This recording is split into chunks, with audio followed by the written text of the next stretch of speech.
Hi class, we are moving into week 8 of fall quarter, and this is a week that includes a holiday again. And so, as I mentioned in my announcement last week, the Masters of Education and Adult Ed program as a whole has been asked to give students a little bit more flexibility, both in terms of responses to discussion board posts and the due date for the paper that was originally assigned to be due on Sunday.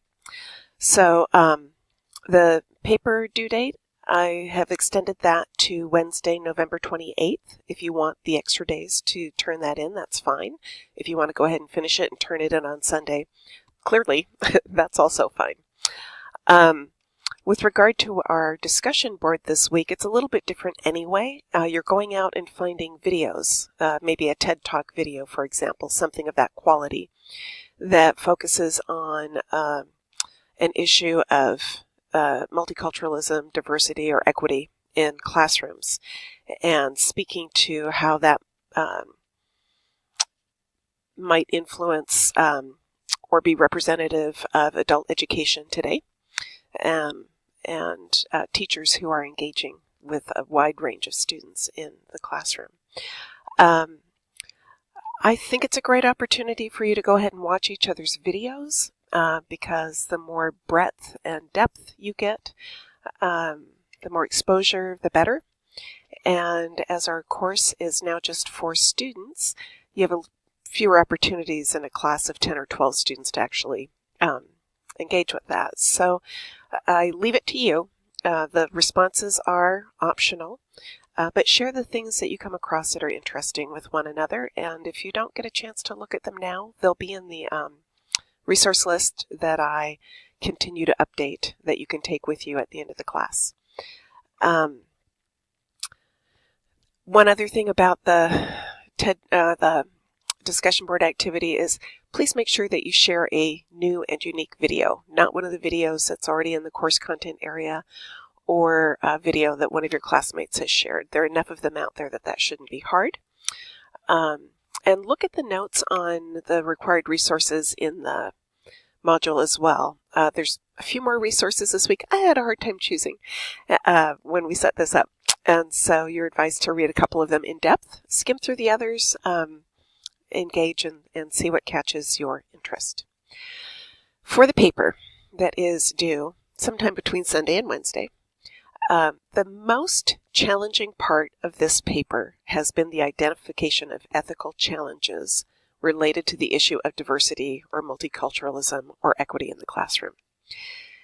You won't necessarily find a statement in the research articles you locate on your topic that speaks directly to ethical challenges.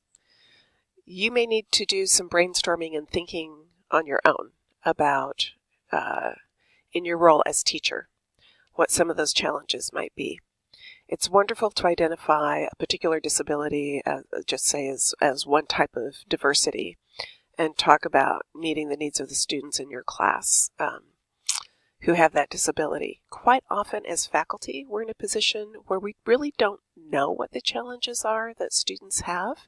This particular cohort, I have found that you're sharing a lot more with each other than previous cohorts, which is wonderful. I've really enjoyed watching your connections grow. That's not always true. And I personally am always very cautious about directly asking questions of students when I'm observing challenges, and I suspect I might know why that's happening. I really wait for our adult student to come to me and let me know what's going on. I offer support. I'm open. I try different ways of helping students feel safe so that they can reach out to me and focus on their learning and not worry so much about their grade or feel like I'm in some authority position over them. We're learning together, right? But I'm careful about that and how I approach that and how I approach offering resources and support to students. So that's an example. That's probably not written anywhere in an article on diversity in classrooms, but it's something I think about that I put in that ethical category of sort of how I approach that. The other thing I will say is save yourself a lot of trouble. There's an outline for this paper, use the APA style headings.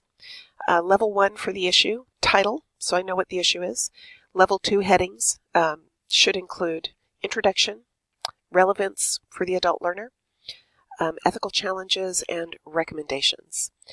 Some students have presented diversity issues that are similar, that demonstrate a range around a particular issue, and presented that in an overall introduction to the paper and in their conclusion to the paper. So that's fine. Or you can pick 4, I think the minimum is 4, diversity issues that are completely unrelated, but are things that you're interested in that you think you will be encountering in the classroom. It's a 6 to 8 page paper, so you're looking at 1.5 to 2 pages per issue, which really, with those 4 subsections, shouldn't be too difficult for you to write 1 or 2 paragraphs on each. So I'm looking forward to seeing what you present, and later today or tomorrow morning, I'm going to go back through some of the work from previous quarters and see if there's some additional examples and things that I might share with you. I want to be careful because I don't want to take away your topics by oversharing examples from the past, but I want you to maybe see sort of one approach that might work. As I said, with the other examples I've shared, there is no perfect example that I'm sharing. So just giving you a little bit of support and a reference. I hope you have a great week. I hope you get some downtime Thursday through Sunday. I'm looking forward to the videos that you share this week. This is one of my favorite weeks. Well, next week is really pretty wonderful too with the learning career maps. You'll see what that is coming up. And then just so you know, week 10 primarily is designed for you to present feedback on the course that helps us. We review that every quarter. And then just to focus in on your final project and get that done. So you are in the home stretch, everybody. It's been a wonderful quarter. I'm really enjoying working with each of you. Have a great week.